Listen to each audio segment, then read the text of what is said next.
응급실 대란에 대한 얘기를 먼저 해보겠습니다. 근데요, 이 이야기를 하기 전에 오늘 보도 나온 속보가 있었죠. 대통령실 협의체 환영. 2,000명 증원 고집은 가짜뉴스. 정말 아니 2,000명은 절대 양보할 수 없는 무슨 정권 과학이라며. 정책이라고 뭐 하더니 결국 쉽게 표현하면 윤석열이 물러났는데 저는 일단 결론부터 말씀드리면 두 가지로 봐요. 하나는 김건희 선거 개입 사건 덮기, 그리고 이 문제 때문에 지지율이 너무 많이 떨어져가지고 아이 씨발 이걸 탄핵되겠는데 하고 완전 전면적으로 바꾼 거예요. 그래서 2026년에 의대 증원 조정 가능. 그러면 이제 이제 와서? 한동훈의 제안이 먹힌 거예요? 그렇게 해석해야 됩니까? 여야 의정 협의체 환영. 이제 와서 진짜 이제 와서. 근데 지금 많이 늦은 것 같아요. 너무 늦었어요. 예. 아니 이게 수 이제 없어요. 여야 의정 협의체가 만들어지고 뭐 하다 보면 또 한 달 두 달 훌쩍하고 거기서 결론을 맺고 이런 상황에 응급실은 지금 바로 코앞에 닥쳐 있는데 대한민국 국민의 생명이 한 반쯤 없어져야 이거 이런 자, 근데 내가 봤을 땐 그래요. 얘네들이 대책이라고 내놓은 게 사실 어제까지는 그거였어요. 대통령실의 1급 비서관들을 응급실에 파견하겠다 했어요. 나 어처구니가 없어가지고 거기서 저 구급차 들어오면 문 열어주려고? 아니죠. 이제 윤석열 욕하는 사람이 있는지 없는지 이제 지켜보려고 하는 거지. 그것도 뭐 다른 것도 아니고 1급 비서관이잖아요. 그럼 가서 뭐 하겠어요? 그 사람들 의전 받으려고 하고 대접 받고 싶어 할 걸요? 그리고 그 지역의 유지들 만나서 저녁마다 접대 받고라는 상상을 해보게 된다는 거예요. 그거랑 비슷해요. 빵 주무관이랑. 그렇죠. 아무 설득이 없는 애들이 앉아가지고. 진짜 답답합니다. 그게 대책이었는데 오늘 막 지지율이 폭락하고 김건희 선거 개입 문제가 터지고 하니까 봐봐.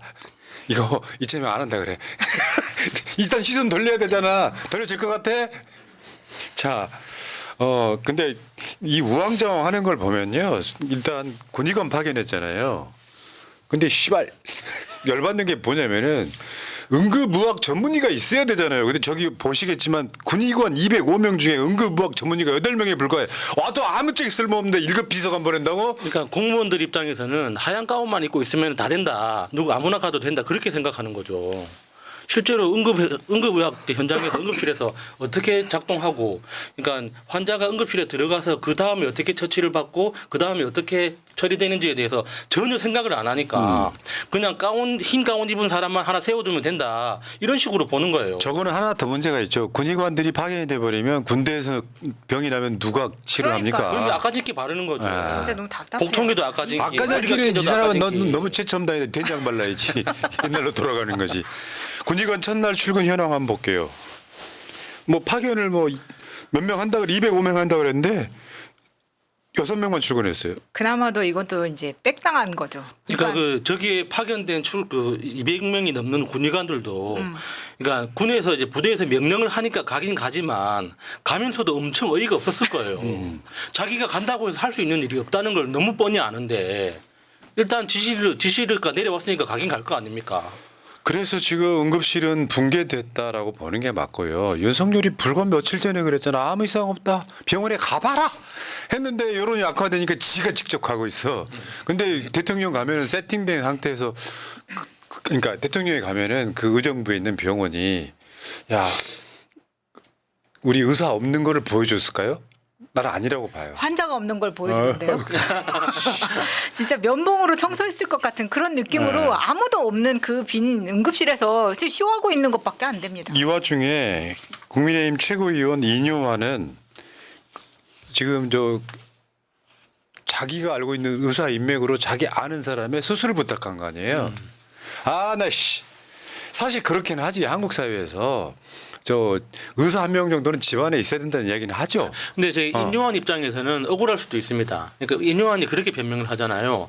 내가 부탁을 해서 수술이 잡힌 게 아니라 원래 수술이 잡혀 있던 사람이었는데 그러니까 그런 부탁을 받아서 그러니까 인사치레로 한 것뿐이다. 그러니까 내 덕분에 수술을 한 게 아니다 이렇게 이야기를 하지만 일반 국민들이 봤을 때 그렇게 받아들여집니까? 지금 이 상황에서 지금 대표적으로 김한규 의원 아버지가 의사인데도 응급실에 못 가가지고 결국에는 돌아가셨잖아요. 그러니까 그런 상황에서 인요한이라는 여당의 최고위원이 저런 문자가 들켰으면 국민들은 딱 오해할 수밖에 없죠. 아니 잘 보시면은 잘 모르는 교회 목사님의 부탁이었다고 하는데 저런 식으로 모르는 목사님이 부탁을 해도 된다고 하면 지금 제가 인요한 의원실 전화번호를 불러드릴게요. 거기 전화해서 부탁하고 싶으신 분들 다 부탁하세요. 지금 인요한이 장을 섰어요. 지금 여기.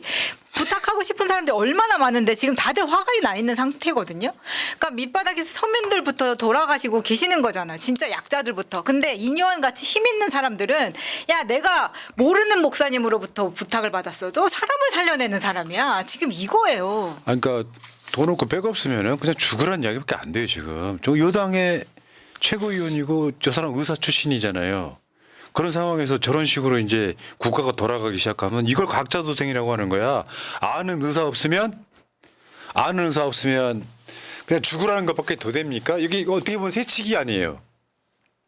그렇죠. 새치기 하는 거라고. 본인은 새치기가 아니라고 네. 말하지만 저렇게 문자를 그 수술 후에 어떠한 내용으로 뭐 위험하다는 문자까지 이렇게 보내주었다는 거는 인요한이 굉장히 깊숙이 여러분 들어가 있다는 적으세요. 이야기입니다. 국회의원 인요한 전화번호 알려드리겠습니다. 010-7402에 5678. 7402에 5678. 5678 번호 좋네. 정말 위급하신 분들 부탁 한번 해보세요. 예. 네, 어떻게 될지 모르잖아요. 자, 이게 관련해서 청탁금지법 위반이냐 아니냐 또 이게 됐어. 청탁해서 받아준 거잖아요. 여기 실제로 야 유철한 국민권익위원장은 김건희 명품백에 대해서는 굉장히 관대하신 분인데 국회에서 민주당 장철민 의원이 묻습니다. 대학병원에 수술 빨리 해달라고 청탁하는 게 청탁금지법 위반입니까 아닙니까? 그러니까 유철한 국민권익위원장이 그게 지침에 위반된다면 당연히 위반일 수도 있겠습니다 이렇게 얘기를 해요. 당연하지. 청탁을 받아준 거잖아요. 그렇죠. 이거 지금 고소고발 엄청나게 됐어. 그러니까 그렇죠. 인요한 의원이 어떤 방식으로 청탁을 했든지 간에 그냥 단순하게 그냥 넌지시 문자를 보냈든 직접 통화를 했든 어쨌거나 그 청탁을 받은 사람이 실행하고 결과를 알려줬잖아요. 그럼 여기 누가 봐도 청탁이라고 볼 수밖에 없고 특히나 지금 이렇게 모두가 응급실 문제 때문에 이제 서로가 지금 조심하고 있잖아요. 다들 네. 불안해하고 있는 이 상황에서 누가 봐도 사실 박탈감을 느낄 수밖에 없는 정말 겁니다. 느낍니다. 야 진짜 빽이 있으니까 병원에는 뭐 원무과 병만 있어도 사람이 다르다더니 그 이야기가 나올 수밖에 없는 거죠. 그러니까 응급실 때문에 아버지 돌아가신 국회의원 김한기 의원이 이렇게 말했습니다. 여당 최고위원은 다 방법이 있었군요. 우리 국민들은 어떻게 합니까? 그러니까 김한규 의원 아버지가 이게 어떤 병원인지 정확하게 이렇게 밝히지는 않았지만 그냥 제 경험상 그 추측을 해보면 아마 이제 뇌졸중 같아요. 그러니까 이게 좀 나이가 있으신 분들한테 자주 잘 오는 건데, 그러니까 그 뇌졸중 같은 경우에는 골든 타임이 3시간입니다. 그러니까 3시간 안에만 응급 처치를 받으면 사실 정상 생활이 가능한 그 증상이거든요. 근데 그걸 지금 10시간 넘게 처치를 못 받고 결국에는 네. 돌아가신 거잖아요. 아니 근데 김한규 의원도 사실 야당의 국회의원이고 돌아가신 아버지도 서울대 의사 출신이세요. 그럼 이 정도면 사실 우리나라에서 웬만해가지고 응급실에 밀어 넣을 수도 있을 계급층이라고 보는데 인요한 정도 돼야지 지금 들어간다는 거 아닙니까? 예. 채팅창에 계속 인요한 전화번호가 올라오고 있어요. 이걸 또 올려달라 그래. 받아 적으라니까 안 적고 있다가. 자꾸 우리를 그렇게까지 하지 그러지 말아주세요. 마세요. 올라오는 거 참고하세요. 저 010 붙이면 저 전화번호예요. 지금 우리 미니님께서 올려주신 거. 알아서들 좀 해주세요. 어. 네. 근데 이 기사 한번 봐봐요. 나 경악했다. 경남 응급 환자가 무려 인천까지. 119 대원들 추석이 겁난다. 지금 이게 추석 때 보통 응급실에 1만 명 정도가 더 많이 환자가 들어온다고 합니다. 그러면 보통에도 응급 상황인데 10,000명 정도가 더 밀려드는 상황에서 지금 응급실이 전부 마비되어 있는 상황이잖아요. 이번 추석에 진짜 큰일 날 거라고 보는 거예요. 그러니까 더 추석이 겁난다는 저 표현의 맥락 속에 드러나지 않은 게 뭐냐면 경남에서 인천까지 가려면은 최소한 2시간, 3시간 정도는 시간이 걸리는 거잖아요. 골든타임 놓치는 거죠. 그러면 골든타임도 놓치지만 그 시간 동안 그 119 대원들이 관할하고 있는 그 지역이 있죠. 그 지역의 응급 상황 대처 능력이 사라진다는 뜻이에요. 그러면 원래는 119 대원들은 자기 관할 구역 안에서 빠르게 출동하고 다시 복귀해가지고 그 응급 콜을 기다려야 되는데 그 당시 그러니까 그 시간 동안은 그러니까 경남에서 인천까지 가. 그러면 인천에서 경남으로 다시 돌아와야 될 거 아닙니까? 그 2배의 시간 동안 비어 있는 거예요. 그렇지. 자, 근데 문제는요. 이 문제로 지금 국민의힘은 저는 둘로 짝 갈라지고 있어요. 왜냐하면 현역 국회의원들이라고 하는 것은 자기 지역구를 내려가게 되잖아요. 예. 근데 여기에 대해서 계속 비난이 빗발치는데 당에서는 대통령실에 아무 말도 못해. 근데 사실은 대통령실은 지금 김건희 선거 개입 문제하고 지지율 때문에 입장이 바뀐 건 맞는데 현실적으로 저거 정치를 하는 사람이라면 여당이고 야당이고 떠나서 비판하는 게 맞죠. 근데 국민의힘에서도 이제 그 분위기가 스멀스멀 올라오고 있는 거예요. 김종혁 국민의힘 최고위원 대통령에게 괜찮다고 보고 앉아 책임져라. 이렇게 나오는 거거든요. 사실은 정치라고 하는 게 여당일 때는요. 대통령한테 하고 싶은 말을 대통령한테 어떤 새끼가 이렇게 보고한 거야. 이렇게 할 수밖에 없는 사실은 윤석열 보고 뭐라 그러는 거거든요. 그렇죠. 저게. 그렇긴 한데 이제 저게 계속 이야기가 나오는 거예요. 대통령실이 우리는 전광판 보지 않는다라면서 여론조사를 보지 않는 것처럼 이야기를 하고 있지만 지금 최근에 대통령실에 들어간 행정관, 비서관들 중에서 여론조사 담당하는 사람이 정진석의 오른팔이라는 겁니다. 근데 그 사람이 이제 정무 이 비서관으로 지금 들어가 있는 사람으로 추정이 돼요. 이 사람이 굉장히 윤석열한테 보고할 때 여론조사를 뭔가 윤석열이 만족할 만한 그런 것만 보여주는 그 왜곡해서 전달한다는 진짜? 의혹이 있는 거예요. 모닝 콘서트 보여주면 자살하겠네. 그러니까 지금 그렇게 그러니까 대통령실에서 위탁하는 전문 여론조사가 한 2-3개 있다고 지금 알려져 있습니다. 그러니까 아무리 윤석열한테 불리한 여론조사 결과가 나오더라도 그 회사에만 의뢰하면 윤석열이 잘한다고 나오는 예. 그런 회사가 있다고 하죠. 근데 지금 그 김종혁 국민의힘 최고위원이 지적한 사람들이 지금 보면요. 최소한 보건복지부 장관과 차관은 물러나야 되는 상황이야. 예. 윤석열을 물러나게 할 수 없으니 그 자리라도 물러나란 이런 메시지거든요. 근데 사실은 국민의힘 내에서 다 똑같이 생각을 할 거예요. 다만 내가 찍힐까 봐 말 못하는 정도? 그런 걸 이름하여 기회주의라고 하는 거예요. 윤석열 힘이 악화되면 이 벌떼처럼 나도 그때 그렇게 생각했어. 이런 가능성이 매우 높은데 박민수 내가 이제 이게 오늘 이재명 대표도 최고위원회에서 가장 먼저 이야기했던 것 중에 하나가 이겁니다. 본인이 이렇게 전화를 해서 알아볼 수 있는 상황이라고 하는 것 자체가 사실은 경증이라고 이해를 하시면 됩니다. 전화할 수 있으면 경증. 진짜 너무 짜증. 저게 그러니까 마녀 사냥이잖아요. 중세 시대 때 마녀 사냥. 물에 빠뜨려 가지고 죽으면은 마녀가 아니고 이게 물에 뜨면은 마녀고. 오늘 대표가 이야기한 예, 딱 그 예. 표현을 했어. 딱 그 뭐 중세 시대 마녀 사냥 아닙니까? 그러니까 아프면 죽어 이거예요. 어디 그 서민 나부랭이가 응급실까지 가려고 그래. 지금 그래서 박민수 차관을 지금 잘라야 된다, 사퇴해라 막 이렇게 말을 하고 있지만 저 사람이 의대 정원 가지고도 의사들하고 굉장히 갈등이 많았던 사람이기 때문에 경질을 하긴 해야 되는데 지금 이런 전쟁터 상황에서 장수를 교체를 해야 되는 거냐, 대통령실에서 안 하겠다는 거예요. 모르겠어요. 그러니까 저자가 의사들을 의세라고 했던 바로 그 맞아요. 자거든요. 네.